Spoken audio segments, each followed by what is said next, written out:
su amor y lealtad. En el diario estudio de nuestra lección y la palabra viva de Jesús. Sí, diariamente estudiaré mi lección. Bendiciones para todos. Una vez más estamos dándole las gracias al Señor que nos ha permitido la vida para tener este privilegio de buscarle a través del estudio de la Biblia. Sean bienvenidos y bienvenidas aquí a este programa que todos los días por la gracia de Dios les traemos, como es el estudio de la lección de la escuela sabática. Aprovecho para anunciar que estamos ya a escasos días de comenzar una nueva iglesia Advenimiento del Séptimo Día de los Tres Ángeles en la ciudad de Fort Worth, Texas.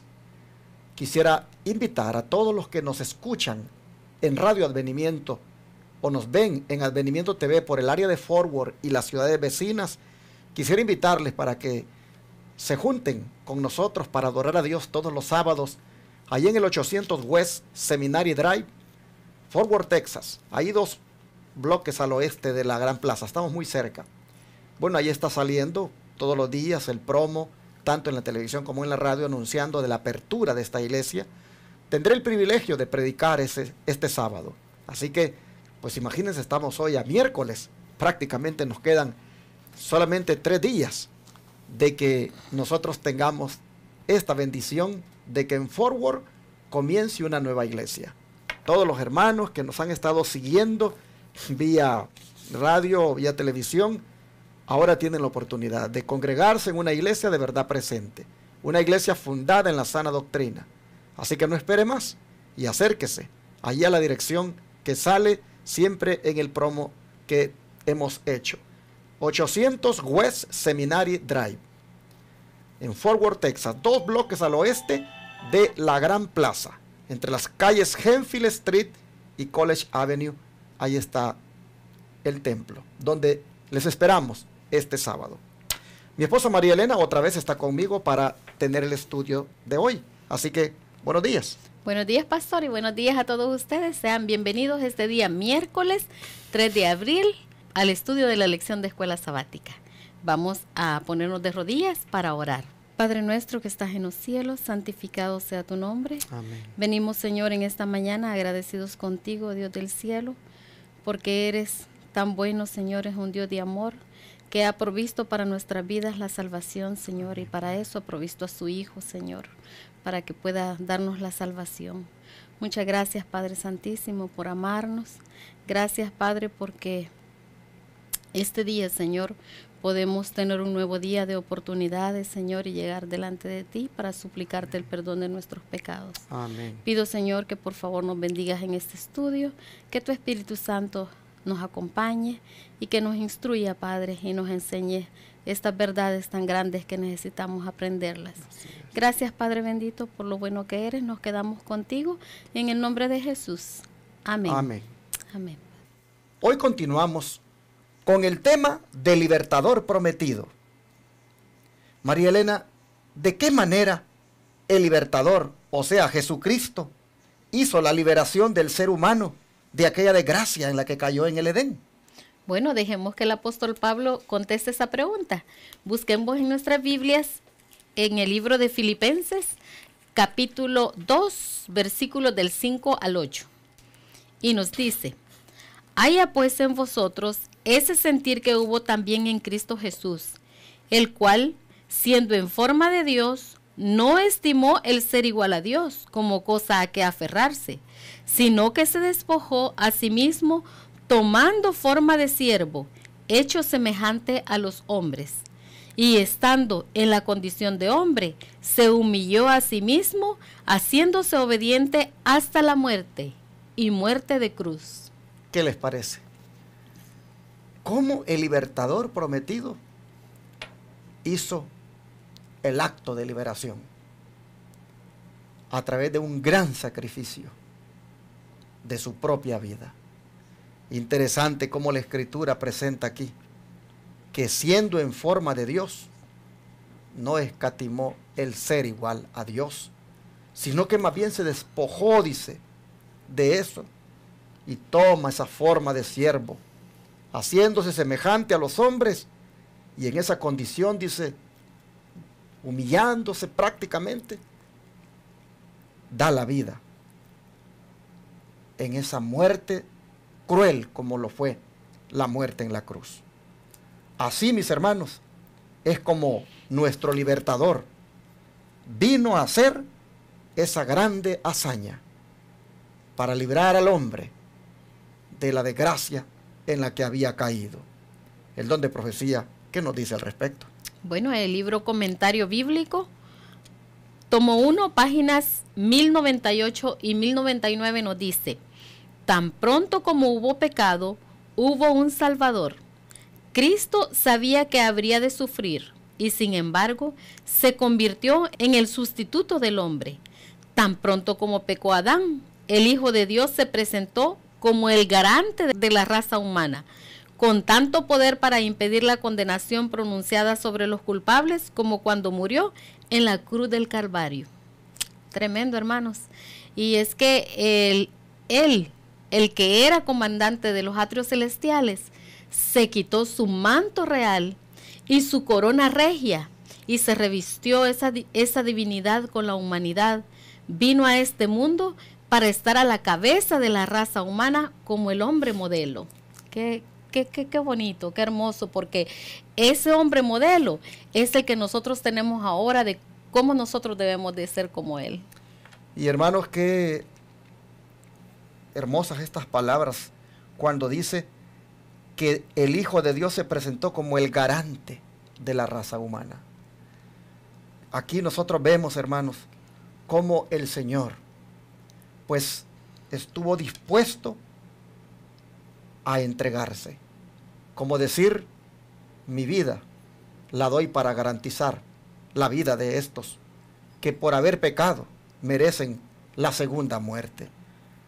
Esto, hermanos, es algo que uno lo debe de llevar a alabar y glorificar el nombre del Señor, porque no cabe duda de que a través de ese grande sacrificio Jesús fue nuestro sustituto. Y miren ustedes, tan pronto como pecó Adán, dice, ahí se presentó Cristo como el garante de la raza humana, con un poder, dice, que impedía la condenación pronunciada sobre los culpables. Oh, qué sublime este pensamiento, hermanos. Y sigue diciendo más el don profético de este mismo comentario. Sí, nos dice que el instante en que el hombre acogió bien las tentaciones de Satanás e hizo las mismas cosas que Dios le había dicho que no hiciera, Cristo, el Hijo de Dios, se colocó entre los vivos y los muertos diciendo, caiga el castigo sobre mí, estaré en el lugar del hombre, él tendrá otra oportunidad. Gloria sea a nuestro Dios, que así fue. Queridos hermanos, esto es lo más maravilloso que ha ocurrido en la tierra, la encarnación del Hijo de Dios. Dios dio a su Hijo para que muriera una muerte de ignominia y de vergüenza por los seres humanos pecadores. Dice que se humilló a sí mismo para sufrir con la raza humana, para ser afligido en todas las tribulaciones de los seres humanos. Sin embargo, María Elena, él como libertador no hizo su acto de liberación de una manera física allí en el Edén, sino que 4000 años después lo vino a realizar en Jerusalén. Pero ¿cómo Adán entonces sabía que eso ocurriría? ¿Cómo Adán sabía que realmente vendría ese libertador para, pues, salvarle a él y a sus descendientes que tuvieran fe en lo que Dios prometía? ¿Cómo Adán lo supo? Bueno, para eso Dios le dio un sistema de sacrificios que debía de poner en práctica a lo largo de su vida, donde él podría mirar la consecuencia de su pecado y la provisión que Dios había hecho con el libertador que vendría. Y Pablo compara ese sistema de sacrificios con la sangre de Cristo. Veamos qué dice las siguientes palabras en el libro de Hebreos, capítulo 9, versículos 13 y 14. Nos dice, porque si la sangre de los toros y de los machos cabríos y las cenizas de la becerra, rociadas a los inmundos, santifican para la purificación de la carne, cuanto más la sangre de Cristo, el cual mediante el Espíritu eterno se ofreció a sí mismo sin mancha a Dios, limpiará vuestras conciencias de obras muertas para que sirváis al Dios vivo. Pablo se está refiriendo, hermanos, a ese sistema de sacrificios que desde Adán para el futuro, hasta los 4000 años, cuando Jesús apareció, vinieron todos los que por fe creían en ese tiempo de gracia que Dios le daba al hombre, venían prácticamente pues haciendo. Y Pablo, comparando ese sistema de sacrificios con la sangre de Jesús, pues él presenta, hermanos, el sacrificio de Cristo como algo más superior. Interesante que él dice que si la sangre, dice, de los toros, la sangre de esos animales que fueron prácticamente sacrificados, aún, dice, aún ayudaban para santificar, para la purificación de la carne, ¿cuánto más la sangre de Cristo, dice, mediante el Espíritu eterno, se ofreció sin mancha a Dios para limpiar las conciencias de obras muertas, para que sirváis al Dios vivo? Yo quiero llamar su atención a esta expresión cuando dice que por esa sangre de Cristo, el ser humano limpia sus conciencias. Miren, el sistema sacrificial, el sistema ceremonial de sacrificios, daba una limpieza externa. Pero Pablo dice que la sangre de Cristo limpia la conciencia.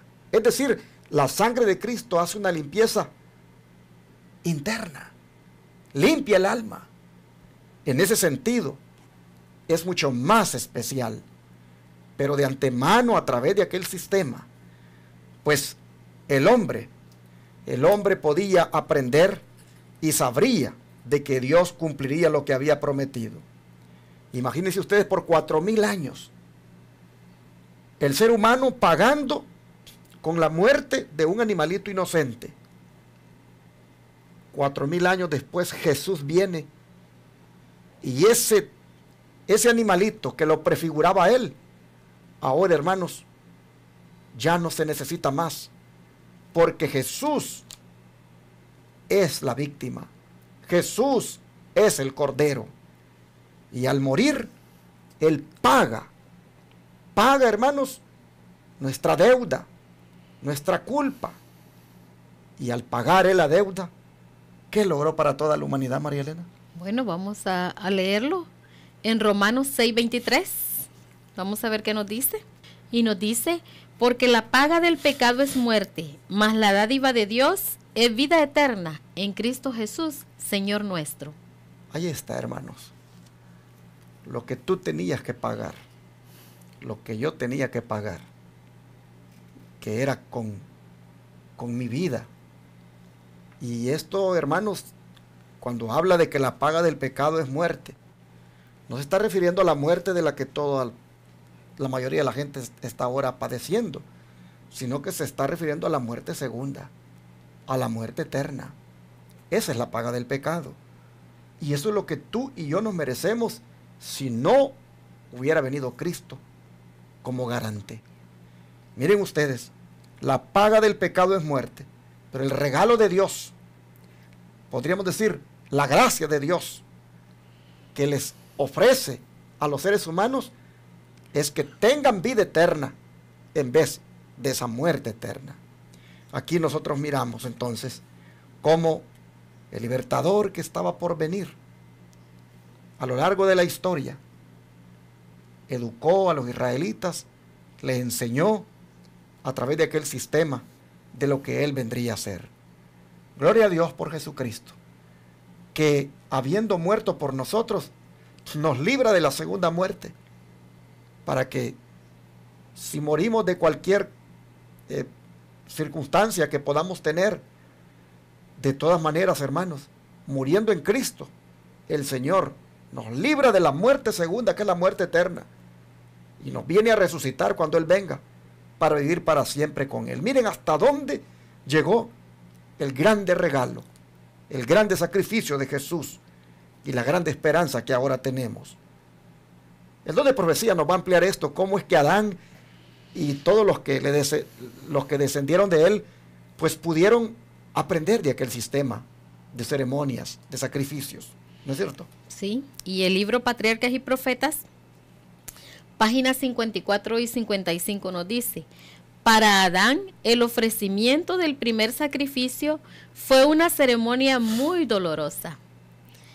Tuvo que alzar la mano para quitar una vida que solo Dios podía dar.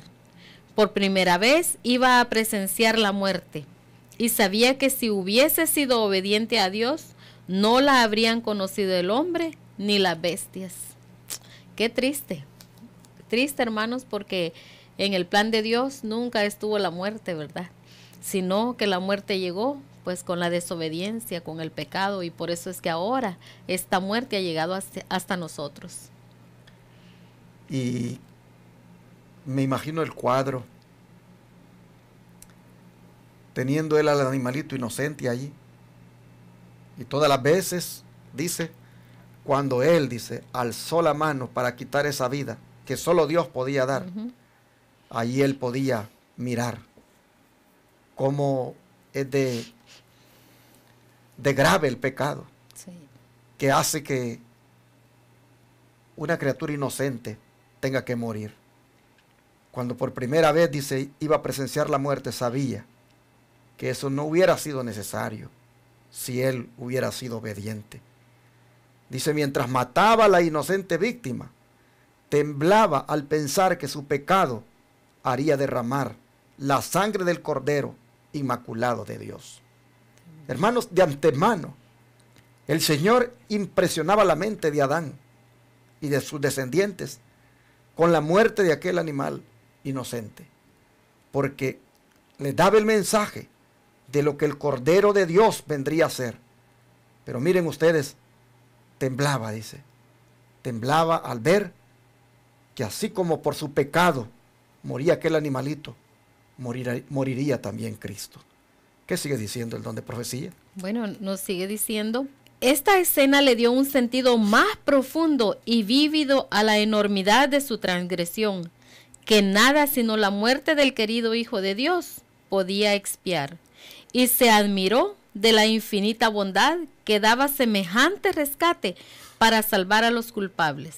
Una estrella de esperanza iluminaba el tenebroso y horrible futuro y le libraba de una completa desesperación. Patriarcas y Profetas, páginas 54 y 55.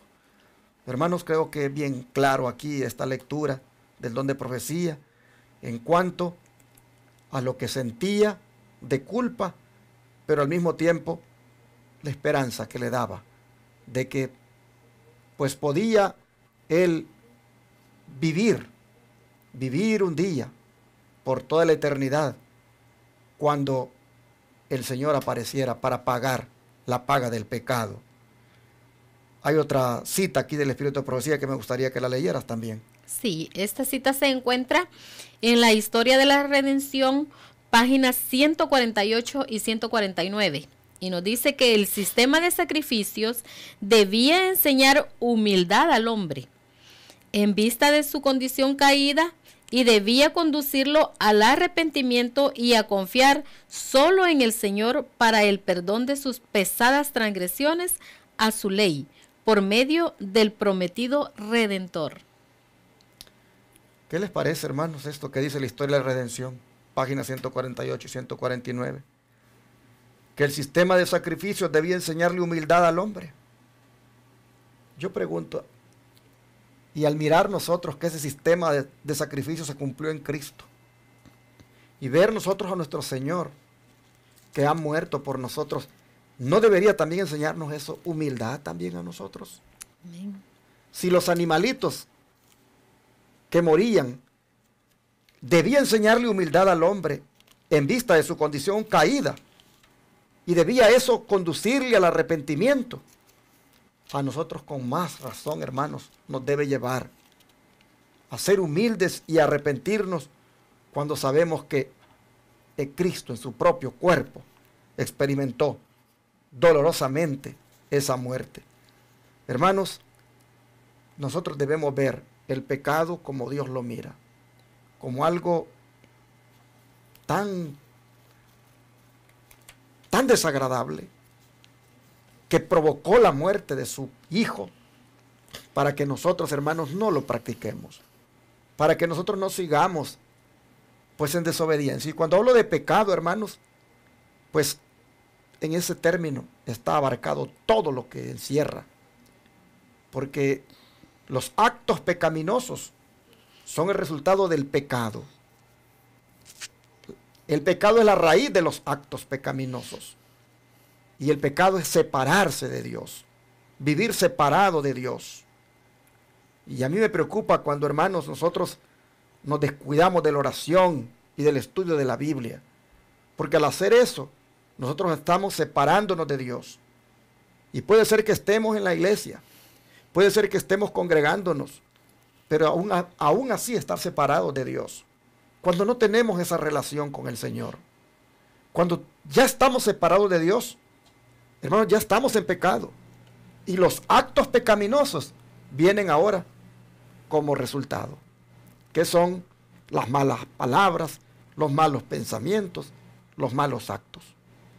Por eso, miremos el pecado, hermanos, como Dios lo ve. Adán se separó de Dios, Eva se separó de Dios, le oyeron a Satanás al separarse de Dios, hicieron lo que él les dijo, y miren los resultados, al punto de que Jesús tuvo que intervenir dando su vida. Hermanos,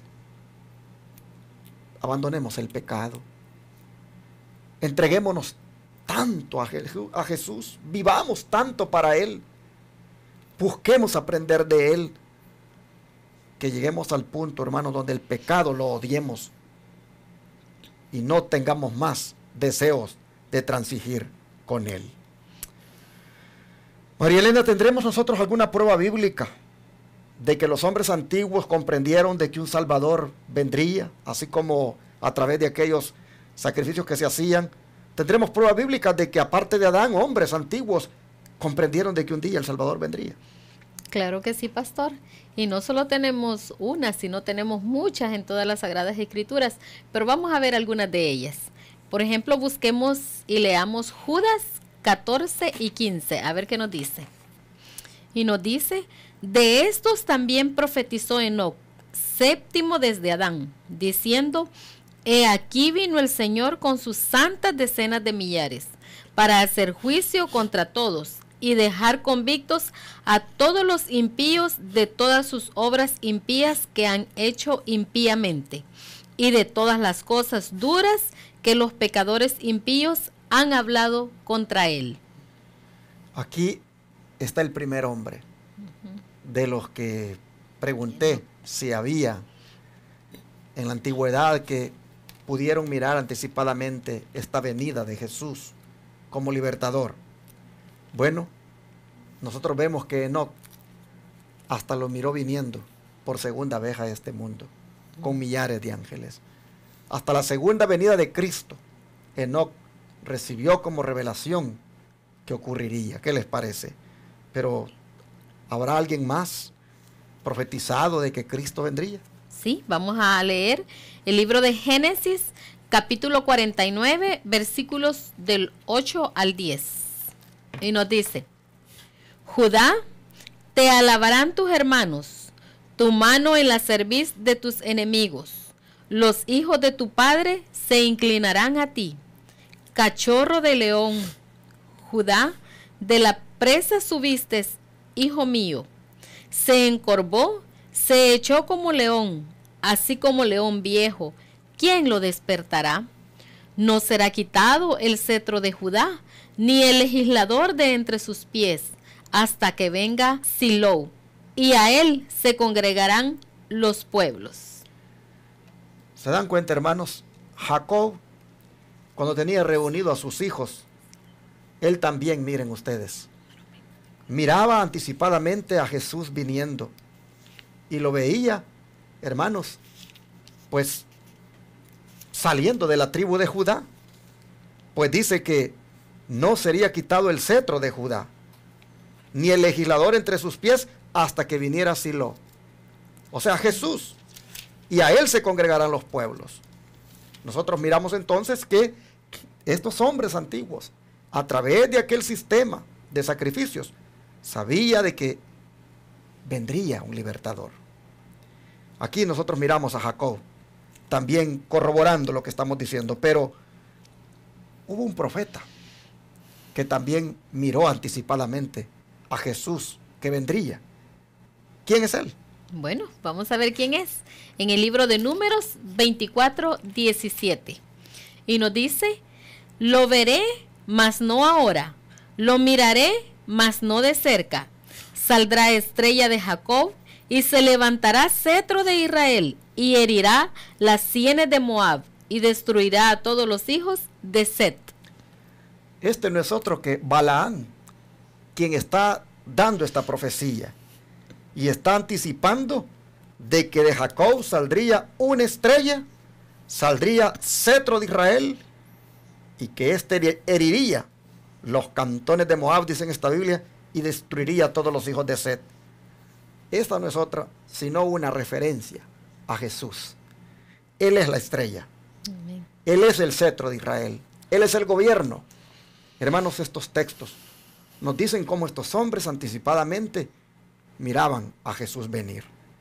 El libertador por venir estuvo, hermanos, desde el Edén, siendo anunciado a través de los sacrificios, y la gente lo sabía. Nosotros hemos visto hoy que, pues, efectivamente así fue. Jesús se anonadó. Jesús no tuvo el ser igual a Dios como cosa que aferrarse, y 4000 años después de que fue prometido en el Edén, vino y físicamente entregó su vida. Hermanos, qué grande es esto. ¿Cuánto nosotros nos debe esto llevar a la consagración? A cerrar filas en torno a Jesús. A abandonar completamente, pues, la vida mediocre que podamos llevar espiritualmente y a entregarnos completamente al Señor. Él se lo merece. El libertador era por venir para todos aquellos, pero para nosotros ya vino. Él ha cumplido. Él ha hecho todo para que tú y yo, mi hermano, seamos salvos. Finalmente, lo que toca ahora es que aceptemos el regalo de la salvación y nos dispongamos a vivir solo para Él. Amén. Vamos a orar y vamos a darle gracias a Dios por cumplir exactamente lo que prometió, y a pedirle a Cristo que, como nuestro libertador, nos libere, ¿qué les parece?, de cualquier práctica pecaminosa, de cualquier cosa que nosotros estemos haciendo mal. Rindámonos ante Él. Vamos a orar. Padre nuestro, muchas gracias por cumplir tus promesas. Amén, Señor. Porque el libertador, así como fue prometido, así vino y ha librado a todo aquel que quiera de la muerte segunda. Hoy lo que toca es que nosotros aceptemos y apreciemos esta grande salvación que tú has hecho para nosotros. Gracias, Padre, por Jesucristo nuestro Salvador. Amén. Gracias porque Él se dispuso a no tomar en cuenta el ser igual a Dios, el no aferrarse a eso, sino a encarnarse, hacerse hombre, humillarse hasta el punto de morir por nosotros. Gracias. Gracias porque eso dice cuánto valemos nosotros para ti, cuán caros te somos, cuán valiosos somos. Gracias, Señor.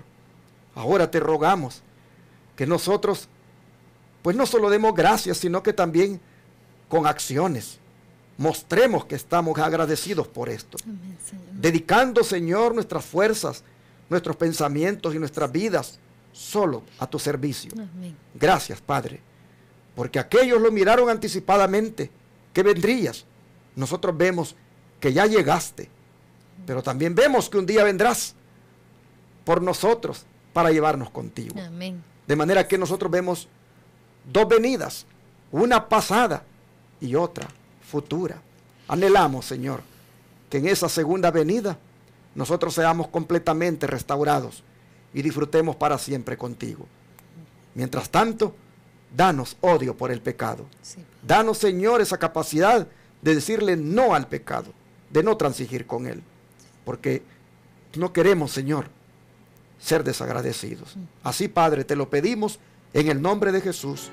Amén.